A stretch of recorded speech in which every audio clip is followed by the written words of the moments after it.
So the Mansions DLC has been out for a little bit now, and it's clear that the day one vehicle collection is a bit, well, underwhelming, to put it mildly. In fact, we've only received 5 cars in total at the time of me making this video, and while there are more vehicles scheduled to be released in the upcoming weeks or months as part of the inevitable drip feed, right now, if you're not a GTA Plus member, you only have access to 3 vehicles. Those are the Grotti GT750, the Ubermax Sentinel XS4, and the Fister Extreme. Yep, that's it.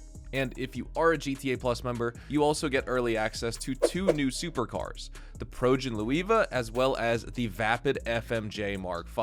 Now, I'm making this video to rank all 5 of these cars from worst to best, so you know which ones to spend your money on and which ones to avoid. But I'll be honest with you, right now there's really only 1 car out of these 5 that you should avoid, and I think some of you already know which one I'm talking about. Plus, there's also a reverse money glitch with the Mark V, which I will be explaining in more detail soon, but for now, let's just say that this new update has a lot of issues thanks to Rockstar's spaghetti code, and it's definitely one of the more broken DLCs in recent memory, honestly, at least from my experience. I have absolutely no clue what or who they're using for QA testing over there at Rockstar, but it feels like myself as well as several other players in this community are owed money at this point for finding and pointing out all these flaws, and we're doing their job for them. Okay, so let's start at the bottom of my ranking with vehicle number 5, which is the Fister Extreme, and it's a real shame what Rockstar have done with this car, as it's based on the real-life Porsche Mission X prototype, and that thing is supposed to be an absolute missile on wheels. Like, Porsche's entire goal with the Mission X was to create an all-electric track monster capable of beating the mighty AMG 1 around the Nürburgring, and it's also supposed to have a power-to-weight ratio of 1:1, so at least 1,500 horsepower, probably more around the 1,800 to 2,000 mark if we consider how much these all-wheel drive electric hypercars end up weighing. Anyways, what Rockstar did for their version of the Mission X is they took a quick glance at that cool tech stuff, scribbled down all the key points on a piece of paper, and then tossed that document straight into the trash. Then they went ahead and created this abomination, which has all the weaknesses of an EV in GTA Online, minus any of the things that make the EVs actually cool. First off,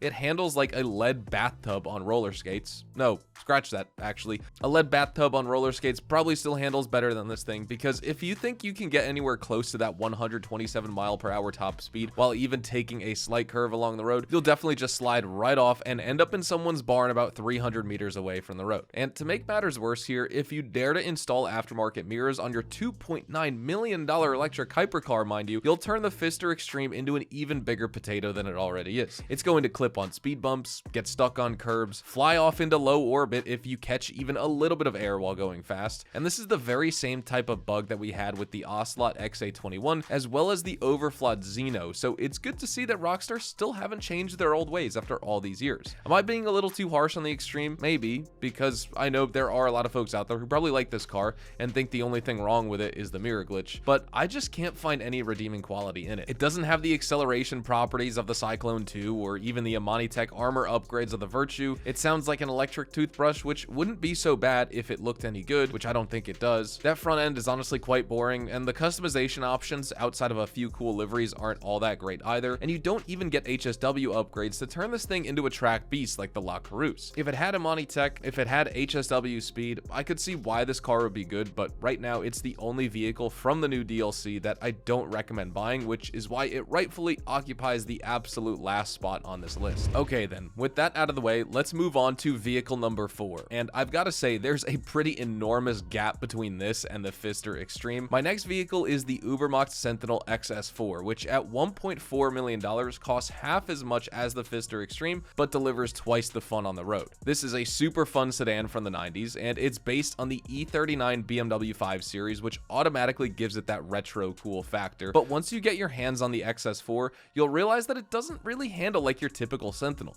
The GTS is a very precise, well-balanced track machine. The XS, while slower, is still relatively tame, and it sticks to the ground. However, the XS4 is an absolute maniac in the bends, and is rather wayward. But it does it in a way that's controllable, and after a while, you can certainly predict predict exactly how far the back end is going to kick out, and you can bring it back in line pretty fast, which means that this new Sentinel from the factory floor is set up to be a drift machine, and I can only imagine how much better it's going to be with a dedicated drift tune when it's already this good at sliding around. Acceleration is more or less mediocre, as is the top speed, and the braking isn't particularly strong either, but those aren't really the attributes that you want to look for in a drift car that Rockstar kind of made here. It has just enough power and good enough brakes to get the job done, but the main reason you should get the XS4 is because it's relatively affordable and it drifts amazingly well out of the box. The customization options aren't as varied as the Cypher, but then again, that's a tuner vehicle, and this is a standard sedan, so I can forgive that. Overall, I really like the look of this car too. I think Rockstar absolutely nailed that basic silhouette of the E39 5 Series. It's almost a one-to-one replica of the real thing, to the point where it's only one kidney grill away from a lawsuit. I can't really find any major flaws with this car. Would it have been better at $1.2 million? Sure, but 1.4 also isn't that bad in this economy, and I'll take it any day over the Fister Extreme. In my opinion, the Sentinel XS4 sounds better, duh,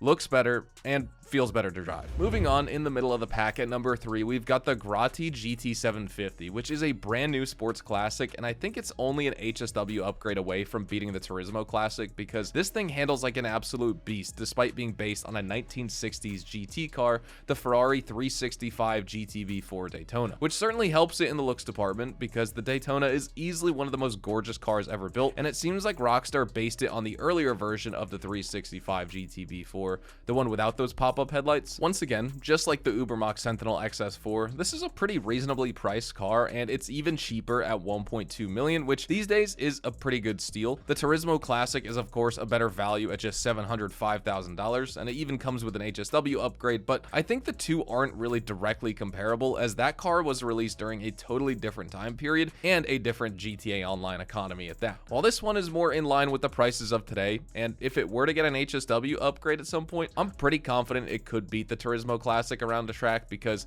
it has the handling, it has the grip, it just needs some extra engine power and slightly better brakes to get the job done. As is, this car will definitely outpace the XS4 on both the freeway as well as the winding back roads of Blaine County because it has better acceleration and a higher top speed. It also feels very planted despite not having a giant wing sticking out the back. I actually like the tasteful ducktail spoiler options that this car comes with, and if you're a man of taste, you'll also keep those 5-spoke wheels with the fat tires because they're just perfect as is. No need to change them. It even sounds awesome, and there's just this tiny hint of oversteer on a really sharp turn that I quite like. Overall, I think the GT750 is a fantastic car, and you can actually buy one right now even if you don't have GTA Plus. However, you will need GTA Plus if you want to buy this next car, which is the Progen Louisa, or if you're watching this video after the first week has passed, you can just buy it from the regular online shop. Alternatively, you can go visit the GTA Car Meet Market subreddit and hook up with a player who will sell you the car through the LS Car Meet. As for the Louisa itself, I think it's one of the best Progen cars in the game alongside the Emirates and GP1, and while it's not as fast around a track, it is still faster for day-to-day travel with its relatively high speed of 136 mph top speed, and it's certainly the most unique looking Progen in the game, with not only an active arrow on the rear spoiler, but also active braking, so the spoiler tilts forward to act as an air brake in addition to rising up once you cross a certain speed on the highway. And then it's also topless and comes without a windshield, which makes the first-person driving experience on this thing very interesting. It also sounds pretty great during normal driving, but if you go from third person into first person POV, the sound profile completely changes. Normally it sounds like a slightly modified T20, but when you switch cameras into cockpit view, it turns into a screaming 9,000 RPM V10, which I think is really cool, and it sounds great. Handling is as you'd expect from a powerful rear-wheel drive supercar. It's not the most grippy supercar out there, but if the rear end slides out from underneath you, it's very easy to correct, and that makes this car quite forgiving for casual drivers who aren't really practicing on the racetrack every day. It's just really fun to drive on a day-to-day basis, and I can definitely see myself using this car for stuff like traveling between businesses or even for doing mini heists. It's fun to drive, it sounds great, it looks awesome, and that's all you really need in a supercar at the end of the day. But if you want your supercar to also be a track machine, you have to buy the FMJ Mark V. Once again,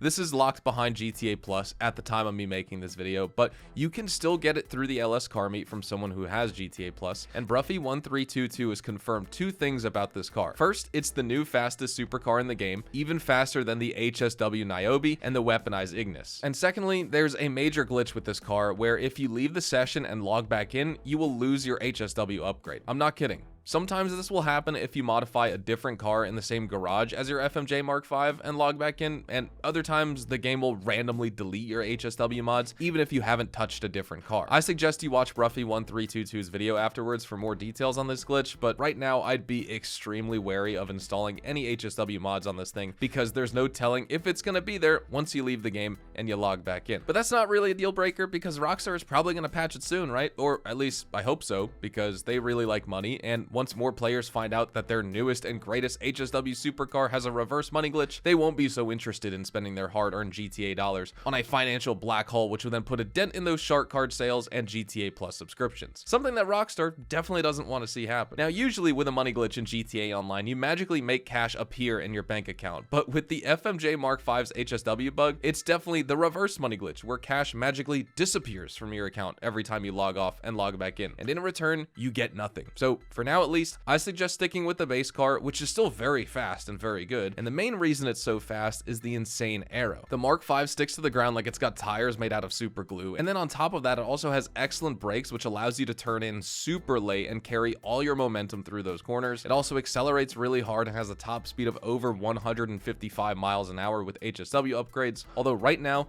it's kind of like a pay per drive ticket where you see that awesome performance once, then when you log back in, it's gone, and you have to spend another $1 million to get it back. Nevertheless, I'm still gonna put the Vapid FMJ Mark V at the top of my rankings because I really like this newer 4GT, and this car is an absolute beast on the roads when, of course, it's not glitching out. Plus, it costs less than the Fister Extreme and goes way faster, both around the corners and in a straight line. So yeah, definitely a car you should buy if you have the cash for it. But that's all I have for this video. We still have some really interesting drip feed vehicles that have been leaked, like the Fister Astrale, the Buffalo S Cruiser, the STX Pursuit, the Itali Classic, and the Shih Tzu Katora, which is a cute little K-truck that I'm sure will be a fan favorite once it finally arrives in game. Thank you guys so much for watching. Don't forget to drop a like on this video if you enjoyed and found it informative. Consider subscribing to the channel if you are new and you want to see more GTA 5 online content just like this. Check me out over on Twitch, Twitter, and Instagram, specifically twitch.tv/HazardusHDTV for more GTA 5 online money grinding content. And as always, I'll see you guys in the next GTA 5 video. Until then,